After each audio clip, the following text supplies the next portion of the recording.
Dear students, we are studying adjective and we completed proper adjective and adjective have quality. The next one, adjective have quantity. So we have completed the first two and the next adjective have quantity has been started. And in today's class, I am going to continue that. So please be with me.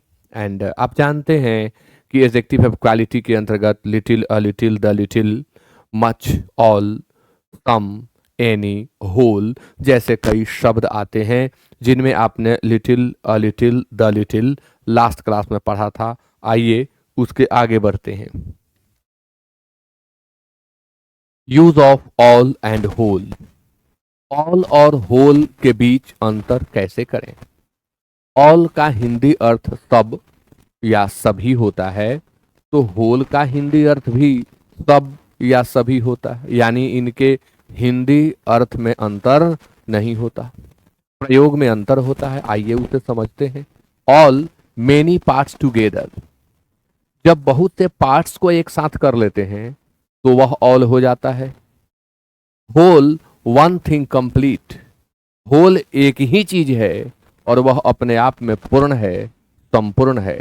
तो जब कोई एक चीज अपने आप में पूर्णता को व्यक्त करे तो वहां होल का इस्तेमाल करें, और जब मेनी पार्ट्स जुड़े हुए हों तो आप ऑल का प्रयोग करें। हालांकि इससे ज्यादा स्पष्ट होगा मेरे ट्रिक से, जो मैं आपको अगला ट्रिक दे रहा हूं, इससे और बातें क्लियर होके आएंगी। ऑल प्लस विद और without determiner plus singular oblique plural noun. All एक ऐसा एडजेक्टिव है, एक ऐसा डिटर्मिनर है जिसका प्रयोग हम काउंटेबल नाउन के लिए भी करते हैं और अनकाउंटेबल नाउन के लिए भी करते हैं। आपको मालूम है कि अनकाउंटेबल नाउन का प्लूरल नहीं बनाया जाता, यानी ऑल वाटर होगा, ऑल मिल्क होगा, ऑल द वाटर भी होगा, ऑल द मिल्क भी होगा। All students, all teachers, all doctors, all the teachers, all the students, all the physicians, all the doctors, all the psychiatrists, यानी इनके साथ हम द का यूज कर भी सकते हैं, नहीं भी कर सकते हैं। ऑल के बाद आने वाला नाउन काउंटेबल भी हो सकता है, अनकाउंटेबल भी हो सकता है, लेकिन अगर काउंटेबल होगा तो प्लूरल ही होगा, सिंगुलर नहीं होगा, क्योंकि ऑल मीन सभी। अब अंतर कैसे करेंगे? फिलर में आपको जब फिलर मिले तो आप गौर करिएगा, यदि बाद में डिटर्मिनर दिया हुआ हो तो ऑल लगेगा, बिना डिटर्मिनर के भी ऑल लगेगा, लेकिन होल शब्द जो है वह जब भी यूज होगा तो पहले डिटर्मिनर लेगा। होल का प्रयोग बिना डिटर्मिनर के नहीं होगा, इतना ही काफी है। इतना ट्रिक याद करें कि अगर जहां फील करना है उसके ठीक पहले कोई डिटर्मिनर है तो होल भर देंगे, और यदि जहां फील करना है उसके बाद में डिटर्मिनर है या नहीं है, हम ऑल फील कर देंगे। तो उन लोगों को दिक्कत होगी जो पहले के क्लासेस में नहीं जुड़े थे और एडजेक्टिव से शुरू कर दिए। मैं हमेशा कहता हूं कि शुरू से introduction to English grammar app पर सबसे पहला आपको यही मिलेगा वीडियो, तो सबसे पहले यहां से देखें, हर चीज क्लियर हो जाएगी। फिर भी बता देता हूं कि डिटर्मिनर वे शब्द हैं जो अपने बाद नाउन के आने को सुनिश्चित करते हैं। A and the, this that, this, those, my, our, your, his, her, its, their, some, many, any, several, all, whole, ये शब्द क्या हैं? डिटर्मिनर हैं। अब आइए उसी ट्रिक से भरिएगा, सब सही होगा। डैश द स्टूडेंट्स, आप यहां डिटर्मिनर देख रहे हैं तो यहां ऑल भर दें। माई डैश प्लान वॉज अपसेट, अब यहां डिटर्मिनर कहां है? पहले, तो आप यहां होल भरिए। डैश माई फ्रेंड्स, यहां डिटर्मिनर कहां है? बाद में, तो ऑल भरिए। She read the dash book in one day, द डिटर्मिनर पहले लगा हुआ है तो आपको क्या भरना होगा? Whole. Next, dash the milk was spilled on the floor, dash the milk determiner यहां बाद में है तो आप क्या भरेंगे? All. The noise disturbed us dash day, यहां डिटर्मिनर नहीं है, पूरे दिन, all day, all day. He wasted dash money he had earned, he wasted all money he had earned, सारा पैसा उसने बर्बाद कर दिया जो वह कमाया था। यहां जो रिलेटिव प्रोनाउन लुप्त है, मैंने कहा है, आपको सिखाया है कि रिलेटिव प्रोनाउन गायब हो सकता है। यहां दैट चाहिए नियमतः।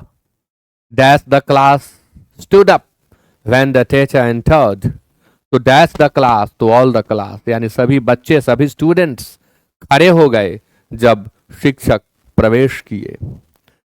She remained silent for dash evening, पूरे शाम वह चुप बनी रही। तो ऑल इवनिंग कोई डिटर्मिना नहीं है, तो यहां पर आप ऑल लगा लीजिए। He ate the dash apple at once, एकाएक पूरा एप्पल खा गया। तो कितना आसान है, एक भी सेंटेंस गलत हो जाए ऐसा नहीं हो सकता। या यदि आप ट्रिक को याद कर लेते हैं कि डिटर्मिना अगर दिया गया है पहले और बाद में फिल करना है तब होल ही होगा, अन्य कुछ भी हो रहा है ऑल भरिए ना। अगर दो ही ऑप्शन है तो एकदम सही होगा, गलत हो ही नहीं सकता। नेक्स्ट, और इन सब पे बहुत सारे एक्सरसाइजेस भी अपलोड होंगे। 10 आपको यहाँ पर फीलर्स मिल जा रहे हैं और आगे भी अपलोड होंगे। क्या हुए हैं आपको सॉल्व करना है।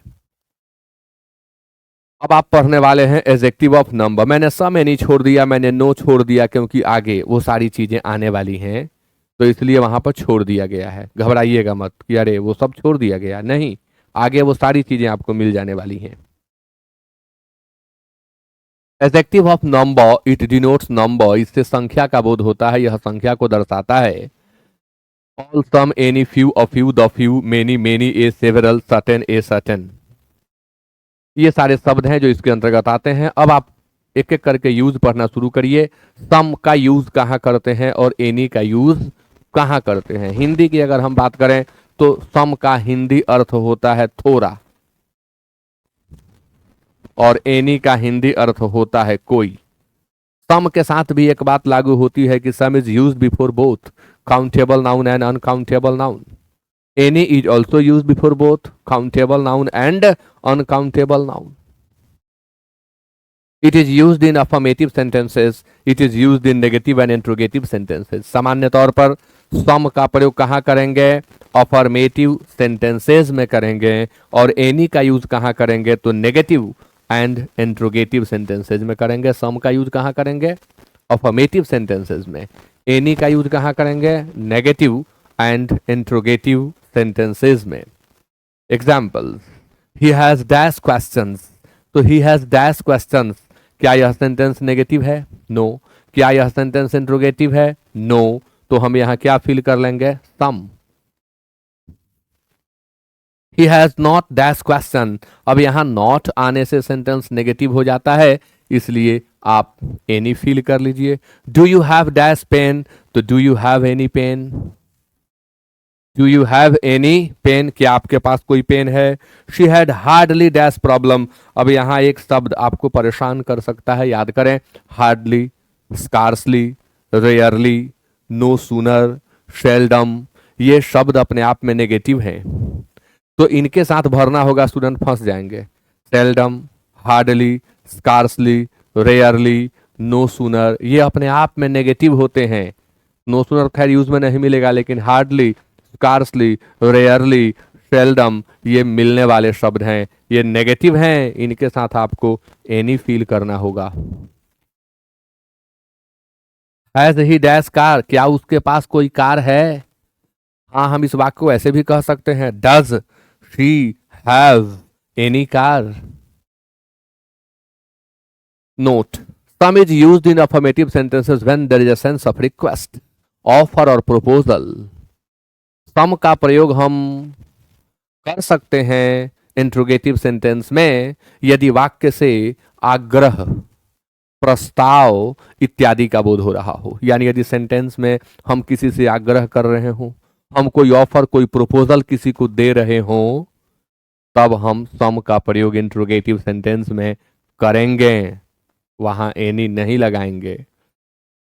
Examples, could you lend me some money, क्या आप मुझे कुछ रुपए दे सकते हैं? आग्रह कर रहे हैं। Could you lend me some money, हालांकि यह सम यहाँ क्वांटिटी का काम कर रहा है, नंबर का काम नहीं कर रहा। मैंने कहा है आपसे कि एडजेक्टिव ऑफ क्वांटिटी और एडजेक्टिव ऑफ नंबर दोनों में सम का प्रयोग मिलने वाला है। यहाँ यह क्वांटिटी का काम किया, क्यों? क्योंकि मनी अनकाउंटेबल नाउन है। Would you like some tea? यहां सम भी क्वांटिटी का काम कर रहा है। क्या आप थोड़ी चाय लेंगे? मे आई हैव सम वाटर? क्या मुझे थोड़ा पानी मिल सकता है? तो सम भी यहां क्वांटिटी का काम कर रहा है।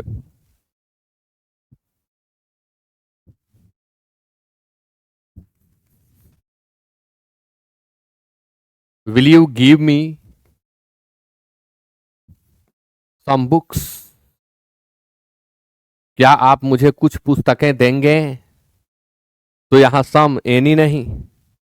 Note, sometimes some is used for specific but unnamed. अब यह एक अलग सेंस है, सम का बड़ा यूनिक प्रयोग है। यह समटाइम्स सम जो होता है ना, स्पेसिफिक को दर्शाता है, लेकिन वह नेम्ड नहीं होता, यानी उस आदमी का नाम पता नहीं होता। आप कहते हैं कोई आदमी आया है, कोई आदमी आपसे मिलना चाहता है, कोई लड़का आया है, कोई लड़की आई है, सर आप जाइए मिल लीजिए, कोई लड़की आई है। यानी जो आया है, जो आई है, वह तो स्पेसिफिक है, but you don't know the name of that person. तो अननेम्ड है, स्पेसिफिक है लेकिन अननेम्ड है। इस स्थिति में भी हम सम का प्रयोग करते हैं। यहां तक कि आदमी के नाम के पहले भी आप सम लगा सकते हैं। जैसे कहना हो कि कोई ऋषु आया है, कोई ऋषिका आई है, कोई सौम्या आई है, कोई मधुस्मिता आई है, तो यहां पर आपको सम का प्रयोग करना है। Some Rishu has come and he wants to meet you. A Rishu has come and he wants to meet you, यह भी सही है। A Rishika has come and she wants to meet you. Some Rishika has come and she wants to meet you. Please go and meet her. तो यह specific use है इसका, जो आपको सीखना चाहिए। I met some man at the gate. Gate पर मैं किसी आदमी से मिला, वो आदमी खास था, स्पेसिफिक था, but I don't know more about that person. Some student has stolen my pen. अब कोई लड़का, कोई लड़का, यहां सम का अर्थ कोई या किसी होगा। कोई विद्यार्थी या किसी विद्यार्थी ने मेरी कलम चुरा ली है। कोई विद्यार्थी मेरी कलम चुरा लिया है। भाई चुराया है वो तो कोई एक ही है, स्पेसिफिक है, डेफिनिट है, but I don't know the name of that person. तो इस स्थिति में भी हम सम का प्रयोग करते हैं। नेक्स्ट, अब आपको पढ़ना है यूज फ्यू और फ्यू एंड द फ्यू का। Use of few, of few and the few. आप सीखने वाले हैं कि कहां फ्यू का यूज करते हैं, कहां ऑफ फ्यू का यूज करते हैं और कहां द फ्यू का। सेम डिफरेंस है दोनों के बीच। जो अंतर लिटिल, अ लिटिल और द लिटिल में होता है, वही same difference few, of few और द फ्यू में होता है। यानी एक बात का केवल ध्यान रखें तो सब चीज वैसे ही चलेगा। वह ध्यान क्या रखना है कि little, a little and the little का प्रयोग अनकाउंटेबल नाउन के पहले होता है, तथा फ्यू, ऑफ फ्यू और द फ्यू का प्रयोग काउंटेबल नाउन के पहले होता है, और वो भी प्लूरल, सिर्फ और सिर्फ plural. Few, of few, the few are always used before plural countable nouns and little, a little and the little are always used before uncountable nouns. This is the difference. अब जो अंतर few, जो अंतर little और a little के बीच में है, quantity का जो डिफरेंस आता है, वही नंबर में डिफरेंस आएगा फ्यू और अ फ्यू में। आइए डिटेल्ड में देखते हैं। फ्यू मतलब ऑलमोस्ट नन, मैंने कहा था ना के बराबर, यानी इसका सेंस कैसा है, नेगेटिव है। हिंदी मीनिंग बहुत कम, लगभग नहीं, या ना के बराबर। इसका यूज कहां करते हैं तो सोज लैक और सोज कंप्लेंट मतलब शिकायत करता है ना, नहीं है नहीं, शिकायत जैसी सेंस हो, आप कंप्लेंट लेकर के आए तो किसी चीज के न होने को, यानी है लेकिन न होने के बराबर है, तो वहां आप लिटिल का यूज करें। चाहिए नहीं है उतना, लायक में है तो लिटिल यूज करें। He has few friends, oh I am sorry, अब हम फ्यू में आ गए हैं ना, तो ही हैज फ्यू फ्रेंड्स, उसके पास दोस्त नहीं है, हैं इक्के दुके। ही हैज फ्यू फ्रेंड्स, इक्के दुके हैं, ज्यादा नहीं है। ऑफ फ्यू सम पॉजिटिव, कुछ या थोड़े, सफिशियंसी और होप को यह दर्शाता है। जहां एक तरफ फ्यू जो है वह नेगेटिव सेंस रखता है, वहीं दूसरी तरफ ऑफ फ्यू पॉजिटिव सेंस रखता है। लिटिल की तरह काम करता है फ्यू, अब और लिटिल की तरह काम कौन करता है, तो ऑफ यू। तो ऑफ यू सम के मीनिंग में यूज होगा, सेंस इसका पॉजिटिव होगा, हिंदी अर्थ कुछ या थोड़े होगा, यह सफिशियंसी को दर्शाता है, यह होप को दर्शाता है, उसका काम चल जाएगा, काम चल जाएगा। He has a few friends, मतलब ऐसा नहीं कि ना के बराबर दोस्त हैं, भाई दोस्त हैं उसके पास, बहुत ज्यादा नहीं है, कुछ दोस्त हैं उसके पास। The few all of the small number, है ये भी नंबर कम ही, लेकिन जो है सब, ऑल। डेफिनिट या स्पेसिफिक को दर्शाता है, जो थोड़े हैं वही सभी, या जो कुछ सब, जो कुछ सभी। Refers to a known limited group, यह उस ग्रुप को दर्शाता है जो नोन है और लिमिटेड है। The few friends he has are loyal, उसके पास जो कुछ फ्रेंड हैं, एक तो भाई उसके पास दोस्त कम हैं, लेकिन जो हैं वो लॉयल हैं, अच्छे हैं, सच्चे हैं दोस्त उसके। आइए फिर कुछ एग्जाम्पल्स कर लेते हैं।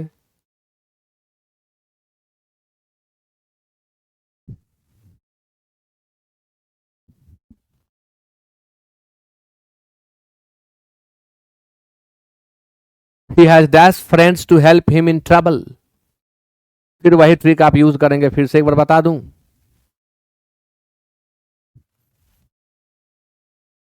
द फ्यू वहां यूज करिए जहां प्लूरल नाउन के ठीक बाद या तो दैट हो या सब्जेक्ट प्लस वर्ब दिया हो। अब जो बच जाते हैं ऑफ फ्यू और फ्यू, तो सेंस नेगेटिव हो जाए, ऑलमोस्ट नेगेटिव या नेगेटिव हो जाए तो फ्यू का यूज कर लें, और सेंस पॉजिटिव हो तो ऑफ फ्यू, सेंटेंस से क्लियर हो जाता है। I have dash questions to ask you, भाई आपसे पूछने के लिए मुझे कुछ क्वेश्चंस हैं, यानी अच्छा एक छूट रहा है, ही हैज डैश फ्रेंड्स, यहां ऑफ फ्यू होगा, क्योंकि भाई वो कुछ हैं जो उसकी मदद करते हैं ट्रबल में, उसकी परेशानी में, तो positive. I have dash questions to ask you, I have a few questions to ask you, आपसे पूछने के लिए मेरे पास कुछ प्रश्न हैं। Dash students that attended the class understood the topic, जो थोड़े विद्यार्थी क्लास में उपस्थित थे, जो कुछ विद्यार्थी क्लास में शामिल हुए, उन लोगों ने टॉपिक को समझा, यानी जो ही थे सब समझ गए, कम थे लेकिन सब समझ गए, तो निश्चित संख्या को व्यक्त करता है द फ्यू, इसलिए यहां द फ्यू दें, और स्ट्रिक पर ध्यान दे दें, क्या दिया हुआ है यहां, दैट, यहां क्या दिया हुआ है, that. There are dash chances of rain today, there are few chances of rain today, हम ऑफ फ्यू भी लिख लें तो काटा नहीं जाएगा। She spent dash rupees, she had saved, she had saved में शी सब्जेक्ट है, हैड सेव्ड वर्ब है। मैंने सिखाया है कि जब नाउन के ठीक बाद सब्जेक्ट वर्ब आ जाए, नाउन के बाद या तो दैट नहीं तो सब्जेक्ट वर्ब, तो आपको द फ्यू फील करना होगा। Dash people can live without hope, बिना होप के भाई कितने पीपल जीवित रहेंगे, विदाउट होप नेगेटिव सेंस, तो few people. I need dash minutes to finish this work, इस काम को फिनिश करने के लिए मुझे कुछ समय चाहिए, कुछ मिनटों की जरूरत है, तो वह पॉजिटिव होगा, इसलिए आप अ फ्यू भरेंगे। Dash books left on the table belong to me,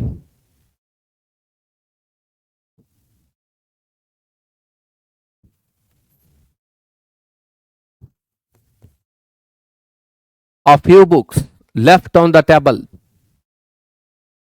belong to me, कुछ किताब जो टेबल पर पड़े हैं, मेरे अपने हैं वो। He has dash opportunities left so he must act wisely, उसके पास अब अपॉर्चुनिटीज बहुत कम बच गई हैं, बहुत कम मौके हैं, ना के बराबर हैं, इसलिए बड़े चालाकी से उसे इनका इस्तेमाल करना चाहिए, एक्ट करना चाहिए बुद्धिमत्ता पूर्ण तरीके से। Dash soldier survived the battle, battle के बाद सोल्जर जो सर्वाइव्ड हुए वो फ्यू भी हो सकते हैं, ऑफ फ्यू भी हो सकते हैं, बट एग्जाम में आ जाए तो ऑफ फ्यू भरना चाहिए, फ्यू नहीं भरना चाहिए।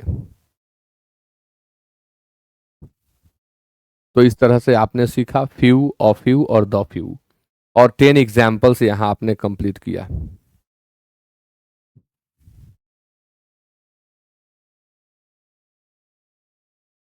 मेनी ए यहां हेडिंग देना भूल गए हैं सब में ये। अब अगले ट्रिक में आप पढ़ने जा रहे हैं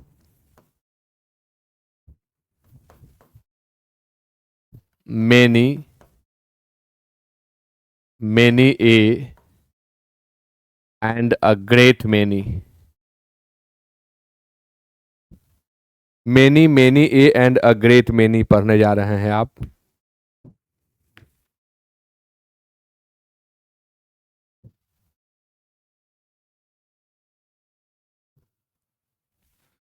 तीन शब्द आपके सामने, एक मेनी, दूसरा मेनी ए और तीसरा ए ग्रेट मेनी। अच्छा, ये तीनों शब्द जो हैं बहुत को ही व्यक्त करते हैं। कई बार क्या होता है, हम मेनी के बाद ये देखते हैं तो यह सोचने लगते हैं कि अरे ये बहुत में से एक को दर्शा रहा है। सबका सेंस बहुत है, लेकिन ध्यान यह रखना है कि मेनी ए जब आता है तो अपने बाद सिंगुलर नाउन और सिंगुलर वर्ब लेता है। मेनी और ए ग्रेट मेनी अपने बाद प्लूरल नाउन और प्लूरल वर्ब लेते हैं। ये अपने बाद प्लूरल नाउन और प्लूरल वर्ब लेते हैं। तो आपको यह ध्यान देना होगा कि कहां मेनी का यूज करें और कहां ए ग्रेट मेनी का। मेनी ए तो समझ में आने लगता है कि जहां नाउन सिंगुलर है, वर्ब सिंगुलर है, वहां भर दो मेनी ए। तो मेनी क्वेश्चन से क्लियर नहीं होगा कि कहाँ मेनी लगाना है, कहाँ ए ग्रेट मेनी लगाना है। फिलर में ग्रेट मेनी पूछता भी नहीं है, कॉमन देयर में पूछ देता है। तो जो नहीं पढ़े हुए हैं ग्रेट मेनी वो कहेंगे अरे ये क्या, व्हाट इज दिस। नहीं भाई, आश्चर्य मत करिए। A great many refers to higher number और मोर नंबर देन मेनी।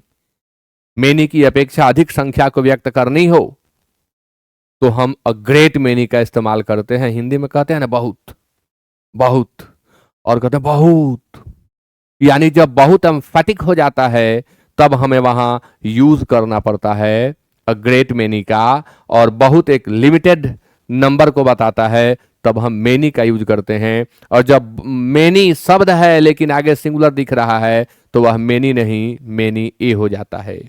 वही बात यहां दी गई है जो मैं आपको बता रहा हूं, जो मैं बोल रहा था। मेनी प्लुरल काउंटेबल नाउन लेगा, वर्ब कैसा लेगा तो प्लुरल लेगा। मीनिंग क्या होगा तो ए लार्ज नंबर, जैसे मेनी स्टूडेंट्स आर प्रेजेंट, बहुत से विद्यार्थी उपस्थित हैं। मेनी ए कैसा नाउन लेगा, सिंगुलर। वर्ब कैसा लेगा, सिंगुलर। मेनी यह एम्फेटिक है, टेंस इसका जोरदार ही है, कमजोर नहीं है। Many student is absent, many a student is absent. देखिए यहां नाउन भी सिंगुलर और वर्ब भी सिंगुलर, लेकिन जब हम एक ग्रेट मेनी लिखेंगे तो प्लुरल काउंटेबल नाउन तो होगा, यानी इसका जो वर्ब होगा वो भी प्लुरल होगा। और ये किसको दर्शाएगा तो वेरी लार्ज नंबर को। यहां ए लार्ज नंबर है और यहां क्या है, वेरी लार्ज नंबर है। तो a great many students are present, बहुत विद्यार्थी उपस्थित हैं, बहुत विद्यार्थी उपस्थित हैं। यही अंतर है इसके अंतर्गत। एक प्रश्न मेरे मन को थोड़ा ये कर रहा है, कहीं जल्दबाजी हुई है। I need a dash minutes to finish this work, मुझे कुछ मिनट की जरूरत है, सही है। डैश बुक्स लेफ्ट, हाँ ये dash books left on the table belong to me, dash books left on the table belong to me. जो कुछ किताबें टेबल पर पड़ी हैं, लेफ्ट हैं, मेरी हैं। यहां निश्चित संख्या का बोध हो रहा है। आई एम सॉरी। यह जो हैं सब, जो हैं सब का सेंस यहां आ रहा है। तो the few books left on the table belong to me, यहां क्या हुआ है ना, दैट ओमिटेड है, दैट लुप्त है यहां, और दैट लुप्त है लेकिन सेंस दैट का आ रहा है, इसलिए यहां द फ्यू होना चाहिए, क्योंकि वो जो संख्या है, किताबें जो टेबल पर पड़ी हैं वो निश्चित हैं और वो मेरी हैं, तो वहां द फ्यू चाहिए था। आइए इसको फील कर लें। Dash students were absent from the class today. Dash students were absent, भाई कितने अनुपस्थित होंगे, तो बहुत होंगे। अब ये नहीं कि इसको जोरदार बना दो, मेनी स्टूडेंट्स वर एब्सेंट थे। डैश ब्रेव सोल्जर हैज, अब देखिए यहां पर ब्रेव सोल्जर नाउन सिंगुलर, तो क्या लिखना पड़ेगा हमें, many A. He does not have dash friends in the city, शहर में उसे बहुत दोस्त नहीं हैं।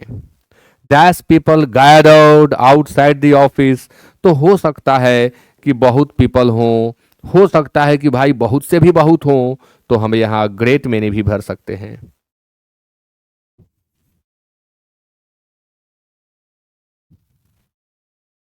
Dash a time I have advised you to be careful, कई बार मैंने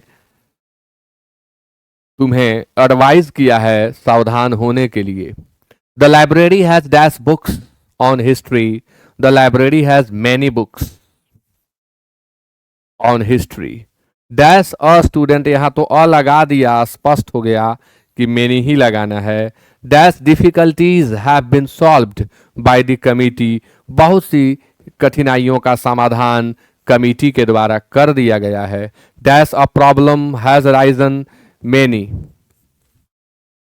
गौर करना यही है कि देखिए ए आ रहा है तो नाउन सिंगुलर हो जा रहा है, ए नहीं आ रहा है तो नाउन प्लूरल हो जा रहा है, ए आ रहा है तो वर्ब सिंगुलर हो रहा है, ए नहीं आ रहा है तो वर्ब प्लूरल हो रहा है। बस यही सीखना है आपको।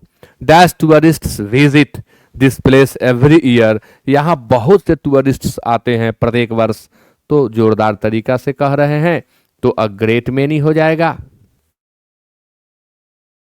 और यदि आप कम जोरदार तरीके से कह रहे हैं तो मेनी हो जाएगा। नाउन प्लुरल है, नाउन प्लुरल है तो हम या तो मेनी लिख लें या हम अ ग्रेट मेनी लिख लें, तो आप सीख गए होंगे। मेनी ए के बाद नाउन सिंगुलर और वर्ब सिंगुलर होता है, मेनी के बाद और ग्रेट मेनी के बाद नाउन भी प्लुरल होता है और वर्ब भी क्या होता है, प्लुरल होता है। अब use of certain and a certain next class में आपको बताऊंगा, तब तक इन्हें याद करें और इनसे संबंधित क्वेश्चंस आप जरूर असाइनमेंट में जाएं और जाकर के देख लें, चेक कर लें, जो भी क्वेश्चंस इनसे संबंधित हैं उन्हें आप सॉल्व करें। मिलेंगे फिर नेक्स्ट क्लास में। विद्यार्थी Joba, have a nice day.